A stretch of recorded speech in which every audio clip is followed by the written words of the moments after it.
හැමදාම එනවා එනකොට ස්ට්‍රයික් අධ්‍යාපන සුසුකම් නැති කට්ටිය වෛද්‍ය විද්‍යාලයට ගිහින් ඉඳා. අජේ හිතේකට නිසි පිළිතුරක් දෙන්න ඕන. මොනවා කියන්නද කතා කරන්න දෙයක් නැහැ. ඔක්කොම අපි අපේ පිටින් තමයි මේ වරින්නේ ඕවා.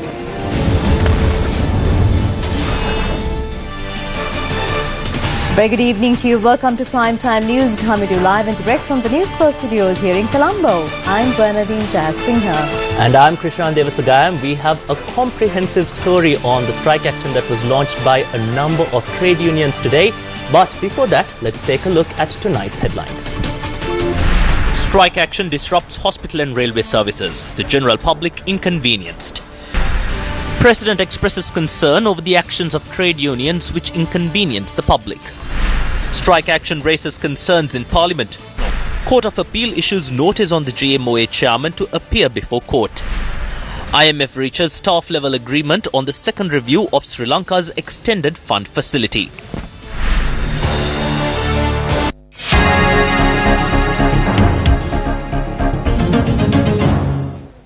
President Maithripala Sirisena criticised the actions of trade unions, including the Government Medical Officers Association.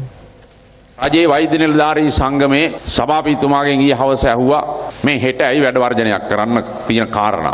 Yesterday, I asked the head of the Government Medical Officers Association why they were resorting to a strike action. I told him to submit their concerns in writing. The first request was for Saitam to be taken over by the state. In the recent times, we as a government resorted to several policy decisions and made changes to Saitam. We decided to take over the hospital attached to Saitam. Saitam, which was controlled by a single individual, will now be made an enterprise, where its shares will be released to the stock market. The government has ordered for Saitam to be governed by an administrative board. So what else is left to do? Due to political reasons, students are not attending classes at the medical faculties. The time you waste by not attending classes will have an impact on your life. Use your knowledge and intelligence to serve the country. Do not become political henchmen. As I'm aware, Dr. Pardania, who is the head of the Government Medical Officers Association, is a Buddhist and observes Sil on every Poya day. Therefore, we must understand why are sins committed during this period, which is of paramount importance to the people of this country. Some of the demands that have been put forward do not have any connections to Saitam. One of the demands is to reach a policy decision on trade agreements with foreign nations. So, must you engage in a strike action for this? This government has not reached any trade agreement. I make it clear that I will not allow anyone to reach a trade agreement with a foreign nation that will not be advantageous to my motherland. අස්සම් කරන්න සම්මුතිය ඇති කරන්න මම ඉඩ තියන්නේ නැහැ කියන එක. The President unveiled a Buddha statue at the Anuradhapura local government premises and also offered alms to 100 monks.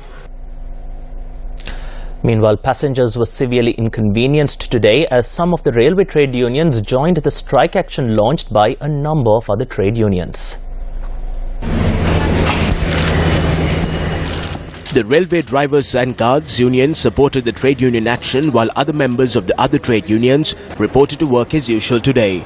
However, there were significant delays in railway operations during the morning and evening. This is what the Fort and Maradana railway stations looked like at this evening. The railway control room told Newsfirst that due to this situation, they had been forced to cancel the night mail train. Meanwhile, 30 trade unions launched a one-day strike today to protest against the private medical college and citing a number of other demands. The strike actions mainly affected the medical and railway services. 6 trade unions representing doctors, including the GMOA, took part in the strike action, along with 18 trade unions representing nurses and paramedical services.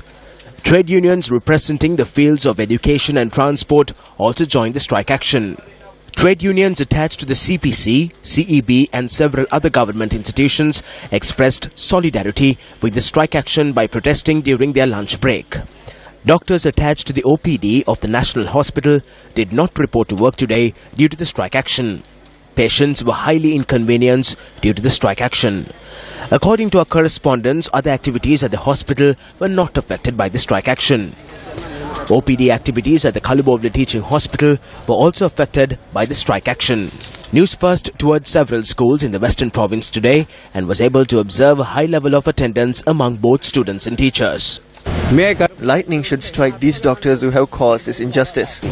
My clinic. Today is my clinic day, but I cannot get my medicine. They learn using public funds and they commit such acts. I came on the 7th of last month. They were on a strike then. I came back today and again they are on strike. The government should look into that campus. But the doctors engaging in this strike is pointless. If the doctors treat us like this, who are we supposed to obtain medicine from? They should have known what was happening when they were erecting these buildings. They are exacting their vengeance on the people. The government pays these doctors and they should provide medicine to the patients. Our correspondent reported that the activities of the OPD of the Chilav hospital were affected by the strike action. A protest was also staged opposite the hospital today. Activities of several outstation hospitals were also affected by the strike action.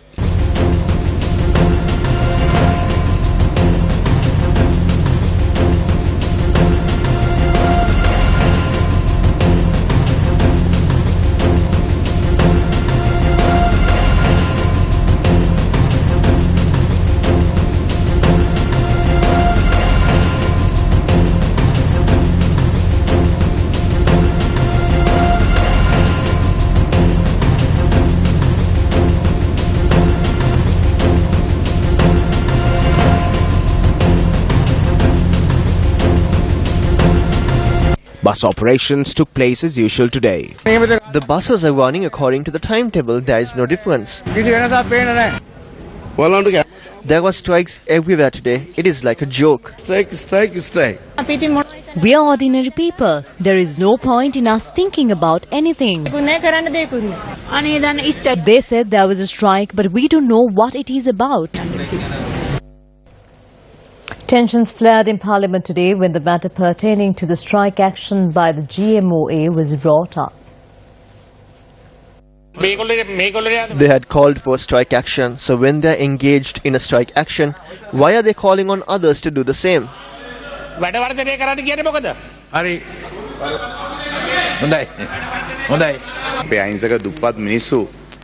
The poor people who enjoy the benefits of free healthcare face very serious issues.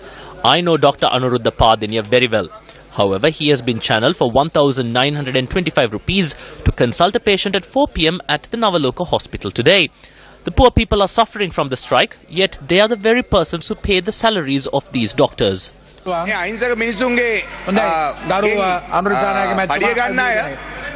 ගරු කතානායකතුමනි ඒක අමාත්‍යාංශයෙන් විසින් සඳහා අමාත්‍යාංශවරයා විසින් කියු දෙයක් ඒක. ඒ කියන්නේ ගරු කතානායකතුමනි දයාසිරි මන්ත්‍රීතුමා ඔහු කරන ප්‍රකාශ පිළ Honourable Speaker, I'm not going to question the statement made by Minister Dayasiri.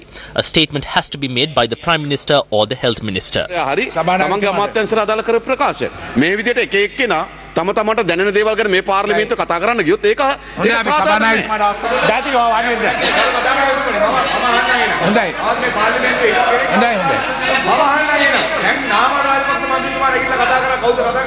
ගරු සභානායකතුමා මේක ජාතික ප්‍රශ්නයක් මුළු මේකද ඔව් මං කරන්නේ දැන් සභානායකතුමා ප්‍රපැහැදිලි කරා මේ වෛද්‍යවරු මුළු රටම At a time when doctors across the country are on strike, Dr. Padiniya had taken a consultation fee for 4 p.m. today.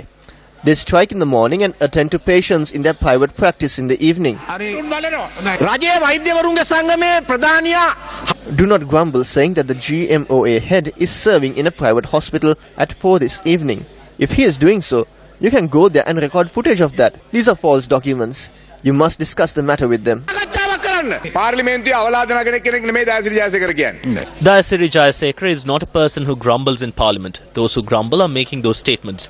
I have a receipt from the Navaloka hospital as evidence to prove this claim. The receipt bears the name of a sportsman named Ranjan Ramanayaka. The source is DOC 990 and appointment number 6. It is very clearly indicated here. මේකේ බොහොම පැහැදිලිව තියෙනවා appointment number 0.06 active මේක බොහොම පැහැදිලිව තියෙනවා එමෙතුමා ඒක සභානායකතුමා හරක කියන්නේ ඒක තමයි මම කිව්වේ කරු කතාවේ අවලාදන ගන්න නෙමෙයි ඒක නම ඒක අවලාදයක් නෙමෙයි කොහෙද අවලාදන ගන්න මේ වැඩ වර්ධනයේ සම්පූර්ණයෙන්ම අසාර්ථකයි හොඳයි අසාර්ථකයි වැඩ වර්ධනය හොඳයි Deputy Minister Ranjan Ramanayake had a medical appointment with the president of the GMOA, Dr. Anuruddha Padeniya, at a private medical institution. I called the Navaloka hospital at 10:39 p.m. yesterday. I took an appointment for this evening. The name of the doctor is Anuruddha Padeniya, who is the chairperson of the GMOA. 1,000 rupees was taken as doctor's charges and 150 more was taken as VAT. The hospital charges were 500 rupees. A total of 1,925 rupees was deducted from my credit card. He is holding a strike in the morning and he is plucking coconuts in the night. He is with Mahinda Rajapaksa in the morning and in the night he is plucking coconuts. The innocent people are affected by this.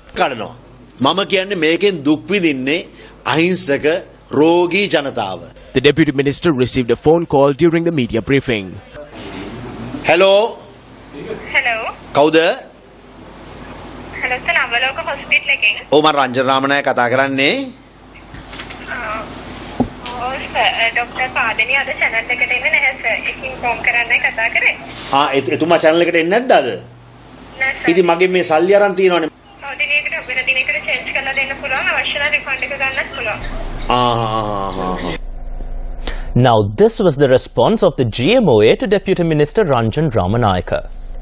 ඉතින් සභාපතිතුමා මේ වෙනකොටත් වෘත්ති සමිති ක්‍රියාමාර්ගයේදීත් වෙන්නේ නැහැ හරිනා. The chairman is not engaging in the strike action because he is at the Lady Ridgeway Hospital. The doctor usually treats children's mental health. The MP who has obtained an appointment with this doctor should have sought a doctor that treats adults' mental health. An MP can't be a child, so his appointment is wrong. He has gone to the wrong place. Summons was served on President of the Government Medical Officers Association, Dr. Anuruddha Padeniya, to appear before the Court of Appeal on the 22nd of this month. A petition was filed with the Court of Appeal yesterday citing that Dr. Padeniya had acted in contempt of court by criticizing a court ruling. He had done so at a conference held in Colombo against Saitam. The petition was filed by Professor Sarath Vijay Surya and Gamini Viyangoda and was taken up before a bench comprising of the President of the Court of Appeal, Vijay K. Malalgoda, and Justice A. Ture Raja. Court took into consideration the facts presented and issued summons for Dr. Padeniya to appear in court on the 22nd. Convening a media briefing today, Minister Mahinda Samarasinghe elaborated on the cabinet decision that was taken to appoint a high-level committee to provide essential services to the public without a disruption during protests and strike actions. We will not let the day-to-day activities of the general public be hampered in any way. We have reached a decision to create a mechanism to provide the essential services without a disruption. The Cabinet of Ministers had this in mind when they convened on the 25th. They discussed this and reached a decision. Various views were expressed after this decision was reached. I brought with me the decision reached at the meeting of the Cabinet of Ministers. This decision was approved on the 2nd. Under the heading Maintenance of Essential Services Without Disruption, the decision reads, several members brought to the notice of the Cabinet the hardships caused to the general public due to the frequent strikes or protests launched by certain groups with the objective of disrupting the essential services such as medical services, passenger transport, supply of fuel, electricity, etc., and emphasized the need to introduce a proper mechanism in place to face such situations. After discussions, it was decided to authorize the President and the Prime Minister to appoint a high-level committee to ensure uninterrupted provision of essential services in the interest of the general public in the future, without affecting the meaningful trade union actions. අතිගරු ජනාධිපතිතුමාට හා ගරු අග්‍රාමාත්‍යතුමාට බලය පැවරීමට තීරණය කරන ලදී එච්චරයි. So that means a position that will be given to Sarath Fonseca was discussed at the cabinet meeting. There was a controversy that arose. Are you speaking of this post? There is nothing of that sort here. The appointment will be decided by the President and the Prime Minister. There was no decision with regard to who it will be given to. During an event held in Kalaniya today, journalists questioned Minister of Regional Development Field Marshal Sarath Fonseca regarding the strike action that was launched today. Whether people launch strikes on a good or bad motive, it is only the general public of the country who will suffer. It is a waste of state funds. These people don't care about that. They are just hungry for power. the government can stay without taking any actions to such. But if the government sleeps likewise, the general public will suffer. Will any action be taken as a government? We will. We are holding discussions regarding this. Welcome back to the news. Now, the sacred Sarvajna relics that will be placed at the Sirasa John Keels International Vesak Zone were placed at the Hunupitiya Gangarama temple this evening. The endeavour was spearheaded by the Sri Lanka Navy.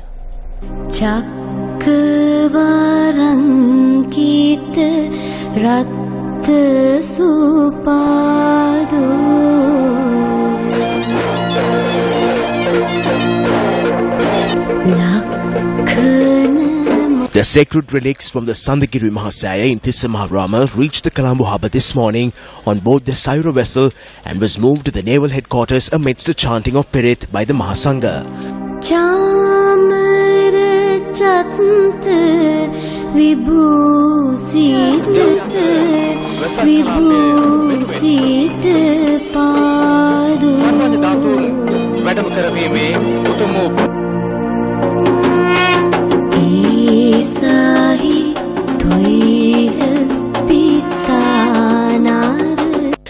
After religious observances, security forces personnel and their relatives were given the opportunity to pay homage to the relics.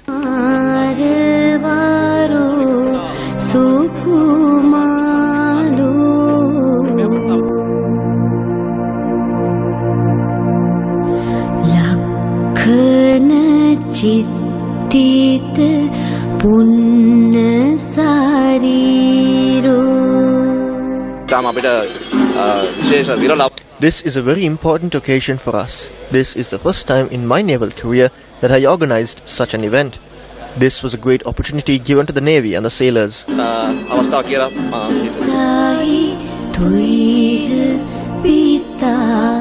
commander of the Sri Lanka Navy, Vice Admiral Ravindra Vijayagunaratne, paid homage to the sacred relics. Later, the relics were taken to the Hunupitiya Gangarama temple in a motorcade.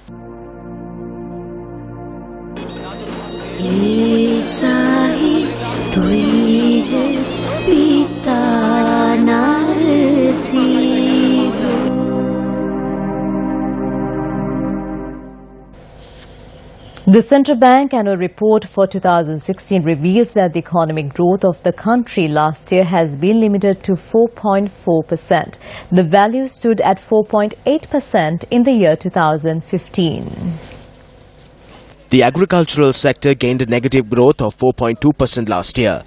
The main reasons for this negative growth is the manufacturing percentage of paddy dropping by 8.3%, tea dropping by 11%, rubber by 10.7% and coconut by 1.5%. The annual report further states that the industry sector has grown by 6.7%, while the services sector has grown by 4.2%. The use of petroleum to generate electricity during the last year, due to the dry weather that prevailed, has increased by 104%.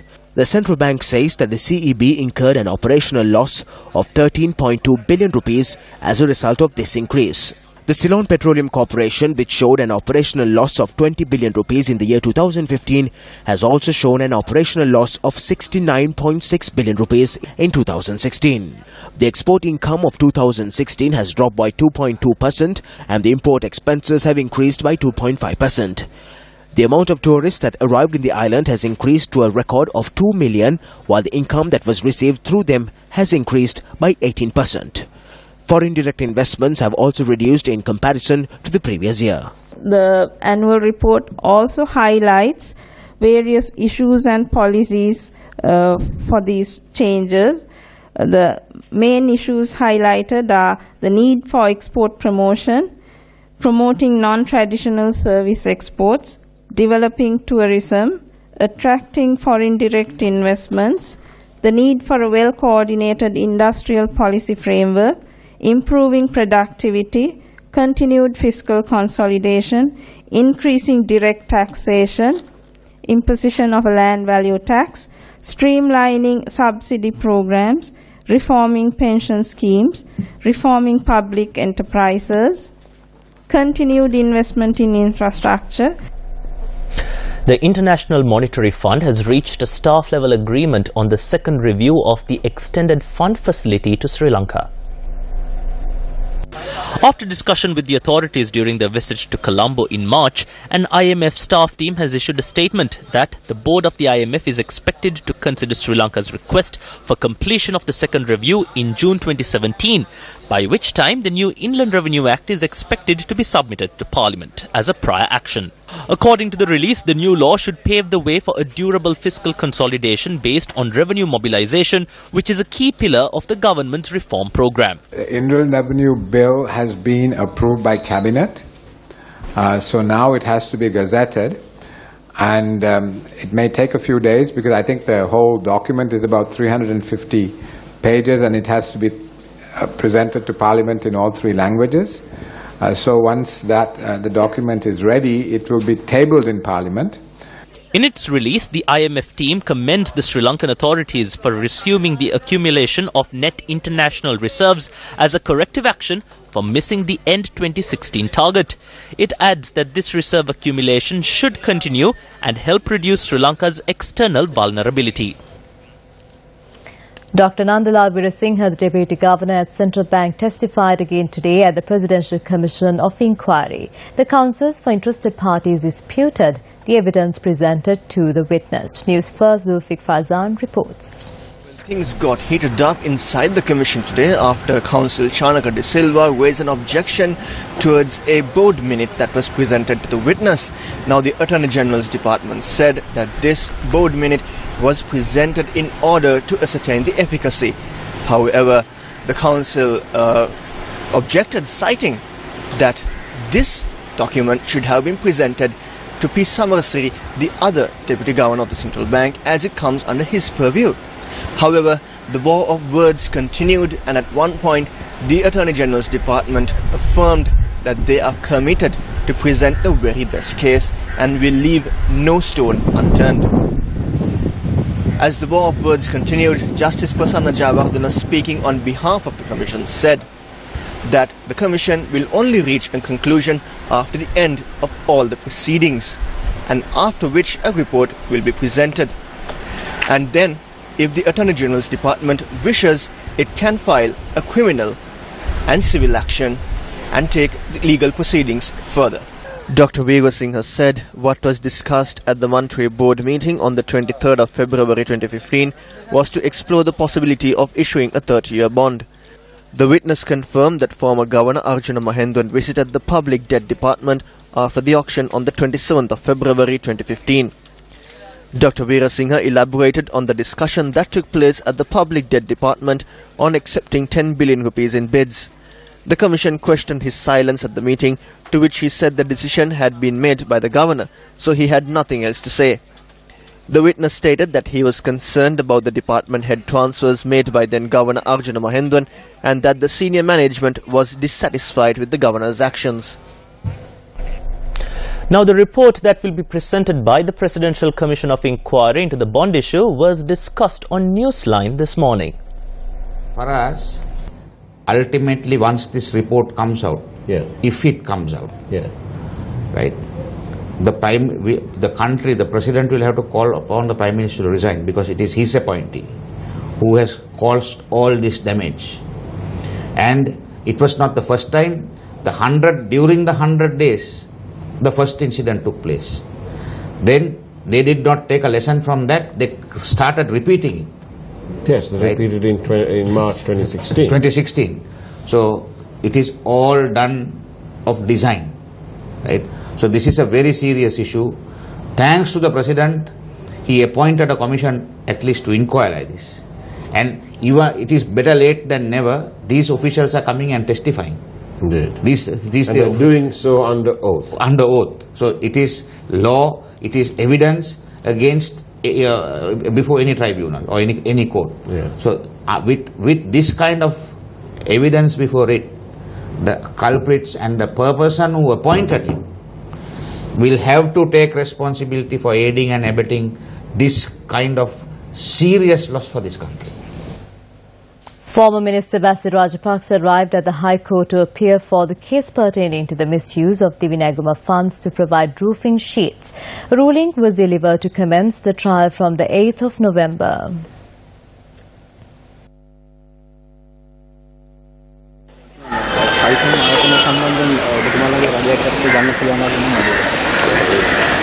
We will decide on that later. Our main objective is to form a government.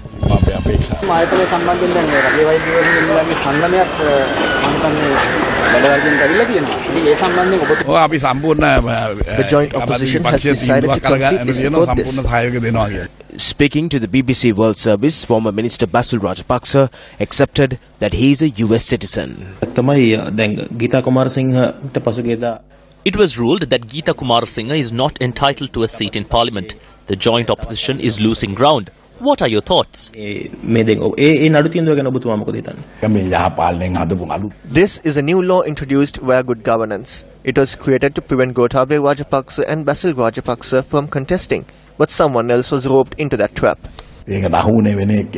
It appears to me that you are not prepared to let go of your US citizenship. I am not prepared to do that. He has a massive amount of wealth in the United States and several other countries.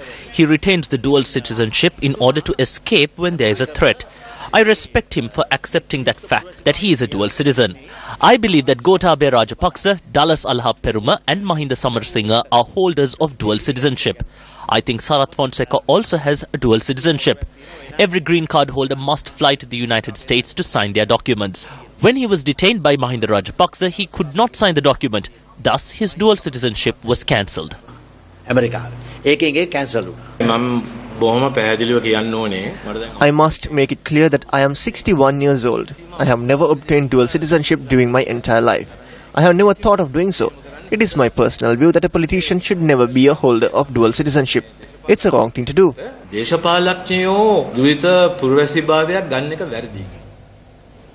In international news, severe thunderstorms in Washington took out numerous power lines and knocked out power to tens of thousands in the western part of the state yesterday.